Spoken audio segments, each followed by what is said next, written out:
ابھی آپ جائیں بم رکھ دیں خانہ کعبہ میں نستجیر بلّہ، بم رکھ سکتے ہیں، اگر کوئی ہمیں پکڑے نا تو رکھ سکتے ہیں بھائی پیغمبر صلی اللہ علیہ وسلم کو شہید کرو، اللہ راضی ہے، اللہ کی مرضی سے ہوا۔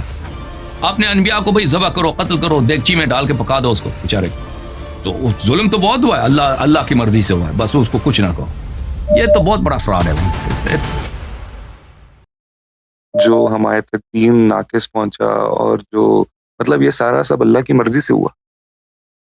اللہ کی مرضی اس طرح نہیں کہ اللہ اس پہ خوش ہے، یعنی اللہ اس پہ ریوارڈ دے گا۔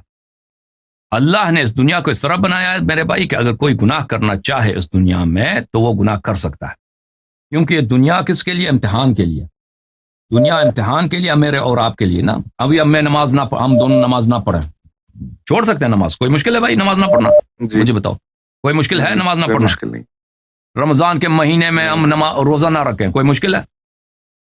نہیں کوئی مشکل، کر سکتے ہیں، یعنی روزہ کا بلا وجہ ہم روزہ کھا لیں، کر سکتے ہیں نہیں کر سکتے؟ کر سکتے۔ ہاں، یہ اللہ نے یہ ہمیں یہ آپشن دیا ہے، اختیار دیا، یہ دنیا اختیاری ہے، جبر نہیں ہے اس دنیا میں کہ آپ مجبور ہیں، روزہ رکھنا ہی پڑے گا، نہیں، آپ اللہ نے واجب کیا ہے کہ روزہ رکھو، آپ نہیں رکھتے اس کا گناہ ہے، قیامت کے دن جواب دینا ہوگا، لیکن آپ اگر چاہو تو نہ کرو، لیکن یہ سب اللہ تعالیٰ نے سسٹم یہی بنا ہے، یہ اللہ کے ارادے سے ہوا؟ جی اللہ کے ارادے سے ہوا ہے، اللہ نے یہ ارادہ کیا ہے، لیکن اللہ نے کیا یہ راضی اللہ اس بات پہ ہمیں ریوارڈ دے گا کہ ہم روزہ نہ رکھیں، ہم روزہ کہتے ہیں بھی اللہ، یہ تو اللہ کی مرضی سے ہے، ہمیں کوئی ملامت نہ کرے، ہمیں برا نہ کہو، تو پھر تو اگر یہ ہے نا، پھر دنیا میں جتنے لوگ برے کام کرتے ہیں نا، کوئی قتل کرتا، کوئی آپ کا پیسہ اٹھا لیتا ہے تو اس کو برا نہ کہو، کیونکہ اللہ کی مرضی سے ہوا اہل بیت علیہ السلام پہ ظلم ہوا ہے، اللہ کی مرضی سے ہوا بھائی۔ اللہ مرضی کیا؟ مرضی اس کو بولتے ہیں مرضی، رضا اللہ کی رضا، یعنی اللہ اس بات پہ ریوارڈ دے گا، اللہ اس بات پہ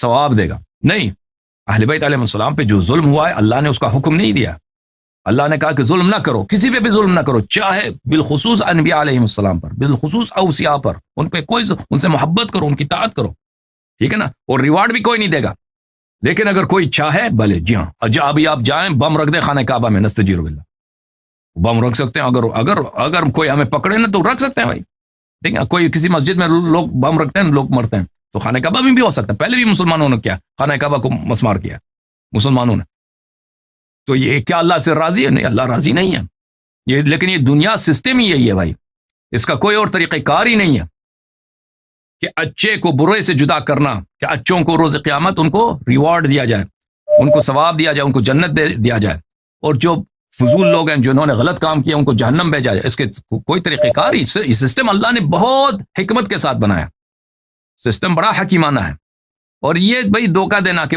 اگر ظلم ہوا ہے تو اللہ راضی ہے اس سے، اللہ کوئی راضی نہیں ہے پیغمبر صلی اللہ علیہ وسلم کو شہید کرو، اللہ راضی ہے، اللہ کی مرضی سے ہوا یہ فراڈ ہے کہ نہیں بھائی؟ مجھے بتاؤ طیب بھائی۔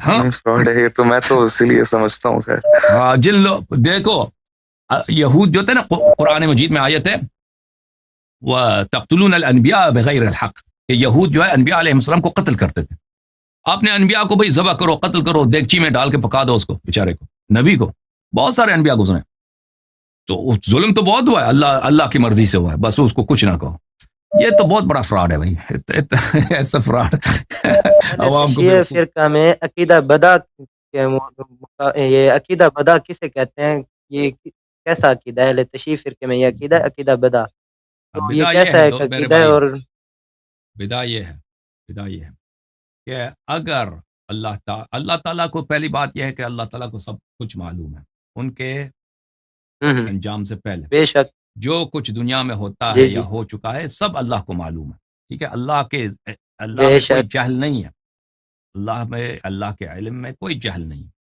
اللہ تعالیٰ نے جو مقدرات ہیں، جو چیزیں ہونی ہیں، ان کو اللہ تعالیٰ نے، اس کے دو قسم کے قضاء ہیں، دو قسم کے مقدر ہیں، ایک قضاء مبرم ہے، ایک قضاء معلق ہے۔ قضاء مبرم یہ ہے کہ عزیزو وہ محکم ہے، اس میں کوئی آگے پیچھے نہیں ہو سکتی۔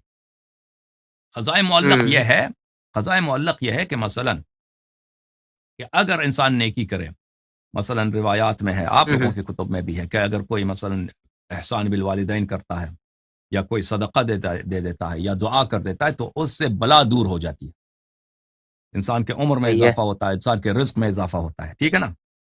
یہ قضا معلق ہے، یہ قضا معلق ہے۔ تو ایک ہے کہ اللہ تعالیٰ قضا اس کا یہ ہے کہ وہ چینج نہیں ہو سکتی، چینج نہیں ہو سکتی، لیکن بعض چیزیں ہیں جو چینج ہو سکتی ہیں۔ مثلا اگر آپ نے گناہ کی تو آپ کی عمر کم ہو سکتی ہے، اگر آپ نے جو خیرات کی، اچھے کام کیے، تو آپ کی عمر لمبی بھی ہو سکتی ہے۔ اگر آپ نے اچھے کام کیے تو مثلا برے کام کیے تو آپ کا رزق جو ہے اللہ کم بھی کر سکتا ہے، لیکن اگر آپ نے اچھے کام صحیح ہے۔ کیے، صلہ رحم کیا، زکوٰۃ دے دیا، خیرات دے دیا فقیر فقراء کو، تو اس سے آپ کے رزق میں اضافہ بھی ہو سکتا ہے، لیکن بعض چیزیں چینج نہیں ہو سکتی۔ ہاں، چینج نہیں ہو سکتی، ٹھیک ہے نا؟ اب اللہ تعالیٰ نے ملائکہ کو، انبیاء علیہم الصلاۃ والسلام کو وہ علم جو چینج نہیں ہو سکتی وہ نہیں دیا ہے، وہ نہیں دیا ہے۔ نہ رسول صلی اللہ علیہ وسلم کو وہ علم غیب دیا ہے، نہ ائمہ طاہرین علیہ السلام کو دیا ہے، وہ صرف اللہ کے پاس ہے۔ لیکن جو چیزیں چینج ہوتی رہتی ہیں، لیکن وہ سب چینج نہیں ہوتی کہ ہر چیز چینج ہو جائے، بعض ان میں سے چیزیں چینج ہوتی ہیں۔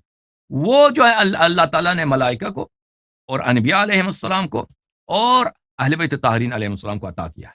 تو بدا اس میں کیا ہے؟ بدا یہ ہے کہ مثلا ایک ایسی چیز ہے، اس میں دو چیزیں ہیں۔ ایک چیز ہے جو لوگ ایکسپیکٹ کرتے ہیں، اب ہم حالات دیکھتے ہیں نا، حالات دیکھتے ہیں کہ حالات اس دنیا اس طرف جا رہی ہے، ایک دفعہ دیکھتے ہیں کہ حالات بدل گئے، بھائی یہ بدا ہے۔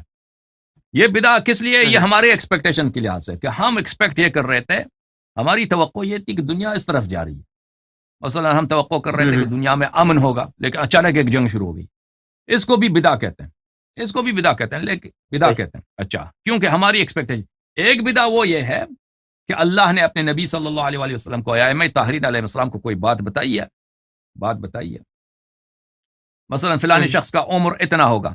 مثلا حضرت عیسیٰ علیہ الصلوۃ والسلام اپنے اصحاب کے ساتھ جا رہے تھے، تو وہاں پہ ایک شادی تھی، لوگ خوش تھے بڑے، تو عیسیٰ علیہ السلام نے کہا کہ ان لوگوں کو پتہ نہیں ہے کہ کل یہاں پہ ماتم ہوگا، کل یہاں پہ ماتم ہوگا، جو بہو ہے اس کی موت واقع ہونے والی آج کی رات کو۔ تو لوگ تو وہ جو حضرت عیسیٰ علیہ السلام کے اصحاب تھے، ان کو وہ تو بات مانتے تھے۔ جب صبح وہاں سے گزر گئے تو دیکھا کہ اس گھر میں کوئی ماتم نہیں ہے، وہاں پہ کوئی کچھ بھی نہیں ہے۔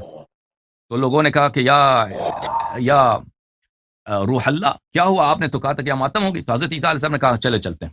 دروازہ کٹکھٹایا، دروازہ داماد نے کھولا، بھائی کل یہاں پہ شادی تھی؟ انہوں نے کہا جی ہاں۔ انہوں نے کہا کہ آپ کی بیوی صحیح ہے؟ انہوں نے کہا جی ہاں، بہو الحمدللہ صحت مند ہے۔ تو عیسیٰ ابن مریم علیہ السلام نے کہا کہ ہم ان سے پوچھنا چاہتے ہیں کہ اس نے کیا ہے، اس نے عمل کیا انجام دیا؟ اس نے کہا وہ جو بہو تھی وہ آئیں، انہوں نے کہا یا روح اللہ، ہمیشہ جو ہے یہاں پہ اسی رات کو مثلا شب جمعہ جو بھی تھا، ایک فقیر آتا تھا کہ ہمیں کانا دے دو، تو کل میری رات شادی تھی، تو پھر وہی فقیر آیا، تو میں نے کہا کہ شادی ہے، شادی کی وجہ سے میں اس کو رزق نہیں کاٹوں گی، تو میں نے جو اس کا رزق بنتا تھا، جو ہم ہمیشہ دیتے تھے، میں نے اس کو دے دیا۔ تو میں نے صرف یہ کام کیا ہے۔ تو اس وقت اللہ تعالیٰ حضرت عیسیٰ ابن مریم علیہ السلام کے پاس شاید وحی آئی ہے، اب حدیث میرے پاس موجود ہے، چاہیں تو دکھائیں گے، اب خصوصیات میرے ذہن میں نہیں، شاید وحی آئی، ملائکہ آئے، یا عیسیٰ ابن مریم علیہ السلام نے اپنے اصحاب کو کہا دیا کہ اس کے نیک کام کی وجہ سے اس کو۔ پھر عیسیٰ ابن مریم علیہ السلام نے کہا کہ دیکھو وہاں پہ اپنے گھر میں جا کے دیکھو فرش کے نیچے، مثلا وہاں پہ کیا نظر آتا ہے؟ ان لوگوں نے جا کے فرش کے نیچے یا جو بھی تھا، ابھی میرے ذہن میں نہیں، وہاں پہ دیکھا کہ بہت بڑا سانپ ہے، ٹھیک ہے؟ تو عیسیٰ ابن مریم علیہ السلام نے کہا کہ اس خاتون کو کیا ہونے والا تھا؟ ہاں، اس بہو کو کیا ہونے والا تھا؟ اس کو مرنے والی تھی، اس کو سانپ نے ڈسنا تھا، لیکن اس نے جو صدقہ دیا ہے، اس نے جو نیکی کیا، اللہ تعالیٰ نے اس کی عمر میں اضافہ کیا ہے، اس کی عمر میں اضافہ کیا۔ تو یہاں پہ عیسیٰ ابن مریم علیہ السلام نے کہہ رہے ہیں آپ، ہاں اضافہ کا بتائیے، یہ بدعہ ہے، یہ بدعہ ہے پاکستان میں کے لیے ما بدا للہ فی شیء الا کان فی علمہ قبل ان یبدو لہ۔ بدعہ جس بھی مسئلے میں حاصل ہوتا ہے وہ اللہ کے علم میں ہوتا ہے، ایسا نہیں ہے کہ کوئی شخص کہہ دے کہ اللہ تعالیٰ کو پہلے پتہ نہیں تھا، بعد میں پتہ چلا، یہ کوئی جاہل کہتا ہوگا، یہ شیعوں کا عقیدہ نہیں ہے۔ اس کا مطلب یہ ہے کہ ہمیں نہیں پتہ ہوتا، یا اللہ تعالیٰ نے جو فرشتوں کو بتایا یا جو اپنے انبیاء علیہ السلام کو بتایا، پھر وہ جو ہے اس کے خلاف کوئی مطلب ظاہر ہوتی ہے، پھر ان کو بتا دیتا ہے، تو اس کو بدعہ کہتے ہیں۔